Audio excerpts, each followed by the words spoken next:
बिस्मिल्लाहिर्रहमानिर्रहीम।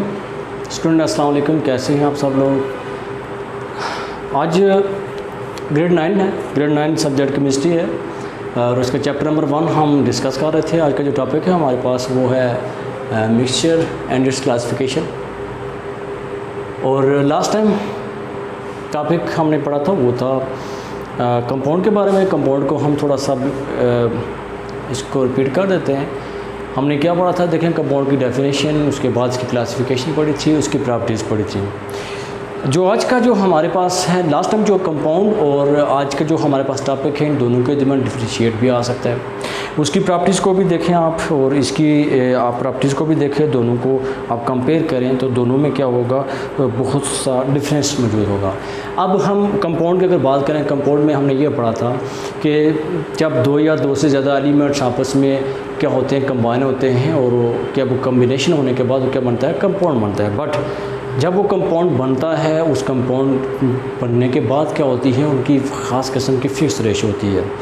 और फिर हमने एक चीज़ मेन पॉइंट ये डिस्कस किया था कि हम उसको किसी भी ऐसे फ़िज़िकल मेथड को यूज़ करके, किसी भी ऐसे दूसरे मेथड को यूज़ करके हम उसको क्या कर सकते हैं, अलग नहीं कर सकते। हम फिज़िकल मेथड के ज़रिए उसको separate, physical method meaning crystallization, federalization, तो ये हमारे पास मैग्नेटाइजेशन का प्रोसेस ऐसा, उसके ज़रिए हम उसको सेपरेट नहीं कर सकते। बट उसके बाद हमने ये पढ़ा था कि आयनिक कंपाउंड की जो होती हैं दो टाइप्स पढ़ी थी, आयनिक और कोवेलेंट कंपाउंड। आयनिक में हमने उसमें सोडियम क्लोराइड, उसमें चार्जेस के बारे में, तो उसके बाद कोवेलेंट कंपाउंड म्यूचुअल शेयरिंग के बारे में पढ़ा था। तो ऐसे ही कंपाउंड पूरा केमिकल फार्मूला बनता है। इन जो कंपाउंड होते हैं उनका केमिकल फार्मूला होता है। बट नेक्स्ट आज जो हम पढ़ेंगे वो है मिक्सचर। ये कम्प्लीटली डिफरेंट होता है मिक्सचर और कंपाउंड में। इसी वजह से इनको बाज़ का डिफरेंशिएट पूछ सकते हैं कि डिफरेंशिएट क्या। आज का जो हमारा इंपॉर्टेंट पॉइंट है वो है सबसे पहले इसको डेफिनेशन, फिर उसकी आप उसको क्लासिफिकेशन कह सकते हैं, फिर या उसको हम टाइप्स भी बोल सकते हैं, टाइप्स या क्लासिफिकेशन भी बोल सकते हैं। फिर हम एक्सप्लेनेशन आज हम पढ़ेंगे। तो सबसे पहला पॉइंट डेफिनेशन को जाते हैं। डेफिनेशन हमारे पास दो हैं, आपने दोनों में से जो मर्जी कर लें, दोनों का मैं एक होगा, दोनों समझा देता हूँ ताकि आपको ईजिली पता लग जाए। अब ज़रा डेफिनेशन नंबर 1 तो क्या करें कि व्हेन टू और मोर एलिमेंट्स कंपाउंड, जब दो या दो से ज़्यादा, टू और मोर एलिमेंट, जब दो या दो से ज़्यादा क्या एलिमेंट्स आपस में क्या हो जाते हैं या कंपाउंड मिक्सअप होते हैं। दोनों में से या तो कंपाउंड हो सकता है या तो वो एलिमेंट्स हो सकते हैं, आपस में क्या हो जाते हैं, फिक्स अप, मिक्स अप हो जाते हैं फिजिकली। तो आपस में मिक्स अप होते हैं physically without any fix ratio. इनकी कोई खास फिक्स रेशो नहीं होती। पॉइंट को डिस्कस हम करेंगे अभी। क्या कह रहे हैं कि देखें टू और मोर एलिमेंट्स से क्या मुराद होगा, तो ये कंपाउंड से क्या मुराद होगा। अब दो या दो से ज़्यादा एलिमेंट इसमें मौजूद होते हैं। जब भी मिक्सचर बनता है तो उसमें क्या होता है, एलिमेंट्स दो या दो से ज़्यादा हो सकते हैं। एयर की हम बात करें, एयर में क्या होता है, मिक्सचर ऑफ गैसेस होता है, उसमें नाइट्रोजन भी होती है।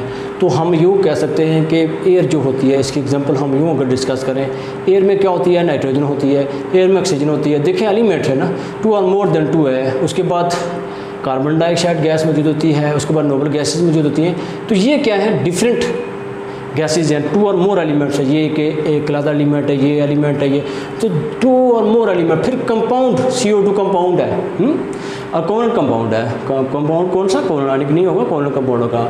तो ये हमारे पास कंपाउंड मिक्सअप फिजिकली, आपस में फिजिकली जिससे मिक्सअप होते हैं, उसको हम मिक्सचर का नाम देते हैं। बट एक चीज़ और, इसमें क्या होगा, without any fix ratio.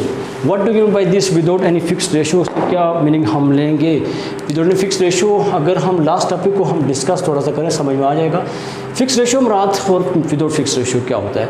Fix ratio मराद फॉर एग्जांपल H2 के बारे में हमने लास्ट टाइम पढ़ा था कि हाइड्रोजन का जो एटॉमिक नंबर 1 होता है, इसका एटॉमिक मास 2 होता है। जब इसको रेशियो निकालें, ऑक्सीजन का एटॉमिक मास ब्लड टेम्परेचर 16 होता है, और हमारे पास ऑक्सीजन हमारे पास कितना 1 ही नंबर है, 2 1 ज़ा 2 और 16 1 ज़ा 16।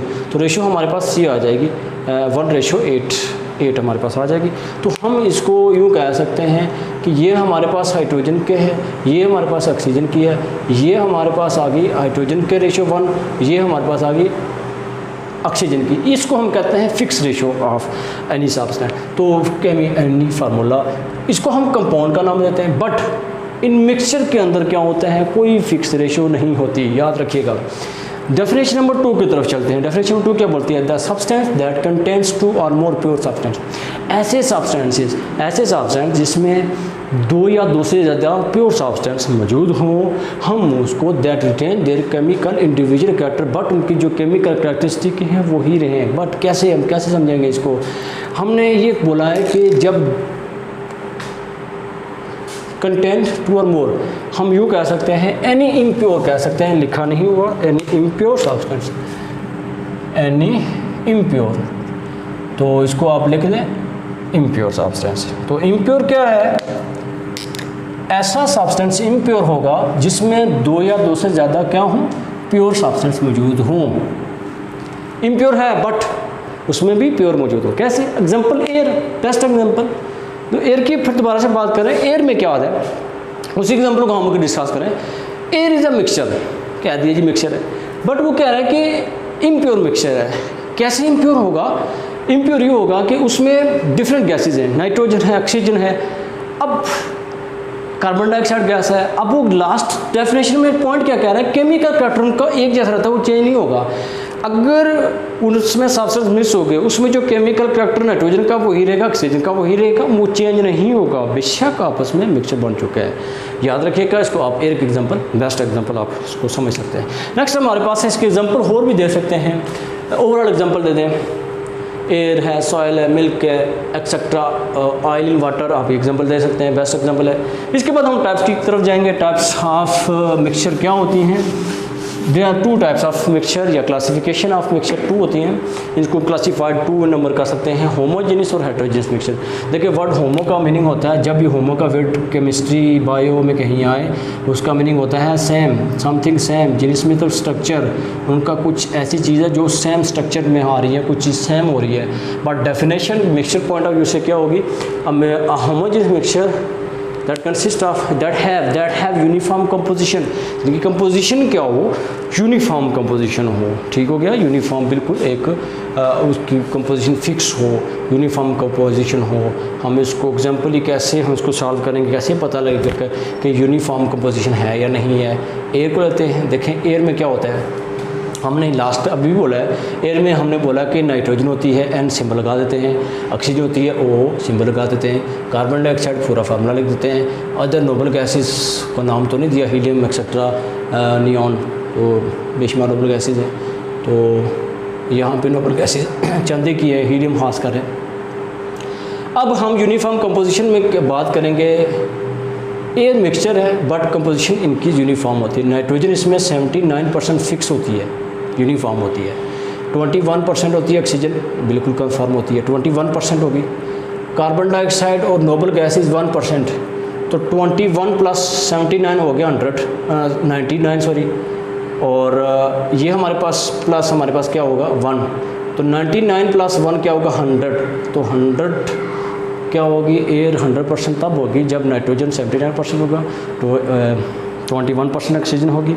ये ऑब्जेक्टिव में भी आती होती है कि जो in air composition of oxygen, percentage composition of oxygen, percentage composition of nitrogen etcetera, तो इसको हम कहते हैं होमोजेनियस मिक्सचर। इसके बाद हमारे पास दूसरी डेफिनेशन, आप दूसरी भी लिख सकते हैं, इसको भी समझें। एक ही चीज़ है, consist of only one face, जिसमें सिर्फ एक ही फेस हो। अब एयर की बात करें, सारे के सारे गैसेज हैं, एक ही फेस है, कोई चेंज नहीं है, तो आप इसको एयर के हिसाब से भी देख लेंगे। ये डेफिनेशन लगे, अ types of mixture that consist of only one face, for example air. दूसरी टाइप है हमारे पास हेट्रोजेनियस मिक्सचर की। हेट्रो में वर्ड आया हेट्रो, हेट्रो का मीनिंग होता है समथिंग क्या होगा, कुछ चीज़ डिफरेंट हो रही है। अब होमो में सेम हो रही है, हेट्रो में क्या हो रही है, डिफरेंट हो रही है। तो जिनिस में स्ट्रक्चर, डेफिनेशन को कंपेयर करें दोनों को, ये कंपोजिशन यूनिफॉर्म होती है, कंपोजिशन नॉट यूनिफॉर्म, इनकी कोई ख़ास किस्म की कंपोजिशन नहीं होती, पता नहीं लग रहा कैसे है। मिक्सचर है बट कंपोजिशन यूनिफॉर्म नहीं है, बट यही मिक्सचर है बट इनकी कंपोजिशन यूनिफॉर्म है, परसेंटेज इनकी फिक्स है, पता लग रहा है, सामने नज़र आ रहा है, बिल्कुल ऐसा होता है होमो में। हेट्रो में क्या होता है, ऐसा कुछ नहीं होता, बट इसको डिस्कस करते हैं। अगर हम बात करें, बेस्ट एग्जांपल हम यूँ दे सकते हैं, सैंड भी एग्जांपल दे सकते हैं, ऑयल इन वाटर। तो समझने के लिए ऑयल इन वाटर, जब ऑयल इन वाटर को, ऑयल को पानी के अंदर डाला जाए तो क्या ऐसा होता है, फॉर एग्ज़ाम्पल ये हमारे पास कोई गिलास है, कोई ऐसी चीज़ है, इसमें हमने क्या कर दिया, वाटर को डिज़ोल्व किया।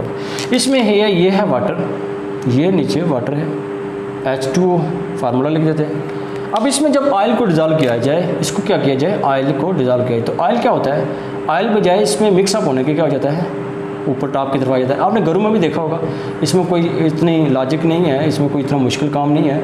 आपने देखा भी होगा, नज़र भी आया होगा, जब भी पानी के अंदर ऑयल तेल को फेंका जाए तो ज़ाहिर है वो ऊपर तैरना शुरू हो जाता है। तो उसमें क्या होता है कि इनकी कंपोजिशन कोई यूनिफॉर्म नहीं होती कि ये आपस में मिक्सचर हो, बट वो यूनिफॉर्म कंपोजिशन नहीं होती। ये हमें बिल्कुल क्लियर नज़र आता है क्योंकि इनकी कोई कंपोजिशन यूनिफॉर्म नहीं होती। बट दूसरी बात, दूसरी डेफिनेशन नंबर 2 आप लिख सकते हैं, अगर वो नहीं तो ये भी लिख सकते हैं, that consist of mixture consist of 2 और more than visible and different components, जिसमें 2 या 2 से ज़्यादा विजिबल कंपोनेंट्स क्या हों, हमें ऐसा mixture, a type of mixture it consist of 2 और मोर विजिबल डिफरेंट कंपोनेंट्स, जिसमें हमें कुछ 2 डिफरेंट कंपोनेंट बिल्कुल विजिबल हो, नज़र आए। ऑयल इन वाटर नज़र आ रहा है, ऑयल ऊपर आ रहा है, वाटर नीचे हो रहा है, 2 डिफरेंट कंपोनेंट्स है, बट हमें क्लियर नज़र आता है कि क्या होगी, हमें विजिबल कंपोनेंट हमें नज़र आते हैं। नेक्स्ट हम बात करेंगे इसके एग्जांपल, अनदर एग्जांपल देखते हैं, सैंड के एग्जांपल दें। सैंड में क्या होता है, मिक्सचर ऑफ क्ले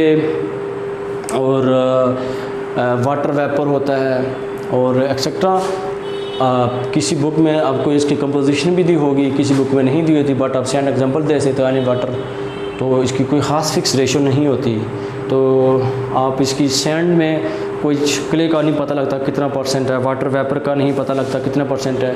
तो ये हमारे पास इसकी कंपोजिशन में आप इसमें बाकी मिनरल्स भी होते हैं, हमें इसका कंफर्म नहीं होता कि विजिबल हमें नज़र भी आते हैं, बट हमें ये नहीं पता लगता कि कितना % है, वाटर वेपर कितना है, इसमें क्ले कितना है, एक्सेट्रा। प्रॉपर्टीज़ की बात करते हैं। प्रॉपर्टीज़ में देखें, सबसे पहले जो हमारे पास प्रॉपर्टीज़ में है वो आपने लिखनी है, ऐसे है, a mixture consist of simple mixing of substance. Basically ये क्या होते हैं, हम इसको यूँ बोल सकते हैं, कैसे नाम दे सकते हैं, हम इसको कहते हैं कि कोई भी सब्सटेंस आपस में मिक्स होते हैं, हम इसको क्या नाम देते हैं, मिक्सचर का नाम। सिंपल सी बात है, जब भी कोई सब्सटेंस आपस में मिक्सअप होते हैं तो मिक्सचर का नाम देते हैं। दे do not have fixed composition, इनकी कोई ख़ास फिक्स कंपोजिशन नहीं होती। कन्फर्म याद रखिए, ये हमने बात कर दी है, कंपोजिशन इनकी यूनिफॉर्म नहीं होती, फिक्स नहीं होती, एक कन्फर्म नहीं होती कि इतनी इसकी क्या होगी कंपोजिशन है या नहीं है। तो इसकी कोई कंपोजिशन ख़ास किस्म की नहीं होती। तो अगर हम बात करें नेक्स्ट हमारे पास they do not have chemical formula, इसका कोई ख़ास किस्म का केमिकल फार्मूला नहीं होता, हमें नहीं पता लगता, कोई फार्मूला नहीं होता। जैसे कंपाउंड में बात करें तो NaCl chemical formula NaCl, sulphuric acid H2SO4 है और वाटर H2 है एक्स्ट्रा। तो इनका क्या होता है, कोई ख़ास किस्म का, आप ऑयल का और वाटर का फार्मूला तो नहीं बना सकते ना, तो एयर का जैसे हो गया, तो इसको हम ऐसे नहीं कर सकते। इसमें एक और चीज़ है कि प्रॉपर्टीज़ में the mixture also homogeneous and heterogeneous composition, इसमें मिक्सचर में होमोजेनस भी हो सकते हैं, हेट्रोजेनस भी होते हैं, कंप्लीट डिटेल में आपको पढ़ा दी है। दे do not have fix melting and boiling point, तो हम इसको यूँ देखें कि जितने मिक्सचर होते हैं इनका कोई मैंने यहाँ पे MPT लिखा हुआ है, आपने पूरा लिखना है, MELTING मेल्टिंग POINT पॉइंट और BOILGING बॉइलिंग POINT पॉइंट। तो याद रखिएगा, आपने पूरा लिखना है, मैंने यहाँ पे शॉर्ट फॉर्म में लिखा, तो समझ लें आप, ईजी है, आपको इतना मुश्किल काम नहीं है, इतना तो आप कर ही सकते हैं। दे do not have fix melting point, क्योंकि इनका मेल्टिंग पॉइंट फिक्स नहीं होता। जैसे लास्ट टाइम हमने डिस्कस किया था NaCl के बारे में, तो हमने NaCl का ये बोला था कि इसका जो मेल्टिंग पॉइंट को हम अगर मेल्ट करना चाहें तो उसको बहुत ज़्यादा क्या होता है, सेल्सियस पे मेल्ट करना पड़ता है। NaCl को हमने 801 कहा था, आई थिंक 801 पे क्या होता है, मेल्ट होता है, या 800 पे, तो इतने फिक पे ये मेल्ट होता है, बट इसकी फ़िक्स होती है, हम इसको इतना फिक्स मेल्टिंग पॉइंट कह सकते हैं। मिक्सचर में क्या होता है, इनकी कोई फिक्स कंपोजिशन नहीं होती। आज हमने डिस्कस कर लिया इंपॉर्टेंट पॉइंट्स में, डेफिनेशन, टाइप्स, इसको हम क्लासिफिकेशन भी कह सकते हैं, देन एक्सप्लेनेशन, हम इसको एक्सपेरिमेंट में प्रॉपर्टीज़ के बारे में डिस्कस किया। एग्जांपल्स पे फोकस करनी है, एग्जांपल होमोजेनियस के हिसाब से देनी है और हेटेरोजेनियस के हिसाब से देनी है। ओवरऑल दोनों आप दे सकते हैं। डेफिनेशन में दो डेफिनेशन है, दोनों की है, 2 इसकी हैं, 2 इसकी हैं। जो आपकी ब्लैक कलर में है वो डेफिनेशन नंबर 1 है और ब्लू में डेफिनेशन नंबर 2 है, तो आप ऐसे कर सकते हैं। ये प्रॉपर्टीज़ हैं, ये हम ऊपर डिटेल में डिस्कस कर चुके हैं, ये इसकी ख़ास किस्म की प्रॉपर्टीज़ होती हैं। दूसरी ये है कि एक पॉइंट आई थिंक मेरे ख्याल से रह गया। हाँ, mixture can be separate by physical method, हम इसको किसी भी फिजिकल मेथड के लिए सेपरेट कर सकते हैं। इस पॉइंट को मेरे ख्याल से डिस्कस नहीं किया था, तो अभी हम कर देते हैं क्योंकि मेरी नज़र पड़ गया है। जब भी मैं लिखता हूँ तो उस पर सर्कल लगाता हूँ, उस पर नहीं नज़र आया। तो फिज़िकल मेथड से क्या मुराद होगा, कौन कौन से फिज़िकल मेथड है? जैसे मैग्नेटाइजेशन हो गया, मैग्नेटाइजेशन हो गया, क्रिस्टलाइजेशन हो गया और फर्टिलाइजेशन हो गया। तो ये हमारे पास है फिज़िकल मेथड। क्या है फिज़िकल मेथड? अगर हम एग्जांपल से डिस्कस करें, फॉर एग्जांपल हमारे पास है आयरन Fe, जब सल्फर के साथ मिक्स किया जाए तो क्या बनता है? FeS बनता है। अब हम चाहते हैं जो FeS आयरन सल्फेट बना है, आयरन सल्फेट को सेपरेट कर सकते हैं, बिल्कुल कर सकते हैं। फिजिकल मेथड कौन सा है? मैग्नेटाइजेशन का प्रोसेस है। मैग्नेट को करीब लाते हैं, आयरन को बाहर निकाल देते हैं, this is called magnetization process. Iron को हमने सेपरेट कर दिया। फिजिकल मेथड से मुराद ये होगा हम इनमें से किसी भी तरीके को यूज़ करके किसी भी मिक्सचर को सेपरेट कर सकते हैं। अब अगर हम बात करें एयर की, क्या हम एयर को सेपरेट कर सकते हैं? बिल्कुल कर सकते हैं। तो इसके बारे में आप ये लिख सकते हैं, एयर के बारे में। ये इम्पॉर्टेंट कह सकते हैं कि आपके मालूमाती है कि देखें बेसिकली एयर आपको पता है कि मिक्सचर ऑफ डिफरेंट गैसेस होती है। तो मोस्टली गैसेस में नाइट्रोजन है 79% होती है, बट जब एयर में नाइट्रोजन को बेसिकली -196 सेल्सियस टेम्परेचर और ऑक्सीजन को दिया था 180 अबव टेम्परेचर, ठीक हो गया। जब इसको इतना टेम्परेचर दिया जाए, सबसे पहले उसको हम लिक्विफाई करते हैं। उसके बाद इसको क्या करते हैं? लिक्विफाई करने के बाद इसको हम डिस्टिलाइजेशन का प्रोसेस करते हैं, फिर इसको हम वेपर फेज में सेपरेट कर सकते हैं। हाँ, एयर को हम सेपरेट कर सकते हैं बाय द फिजिकल मेथड। तो ये हमारे पास फिजिकल मेथड का एक तरीका हो गया। आज के लिए इतना ही। उम्मीद है आप इसको समझ में आ गया होगा। जिन बच्चों को समझ में नहीं है वो वीडियो रिवाइंड करें। कंपाउंड के बारे में अगर पढ़ना है तो पिछली वीडियो में आपको सारी डिटेल दी है। कंपाउंड और मिक्सचर में डिफरेंस आप ऐसे कंपेयर कर सकते हैं, तो ईजी हो जाएगा। जहाँ समझ लेती वीडियो को रिवाइंड करें। अल्लाह हाफिज़, अपना ख्याल रखें। आज के लिए इतना ही। नेक्स्ट हम टॉपिक डिस्कस करेंगे, टॉपिक नंबर है मैथ्स नंबर।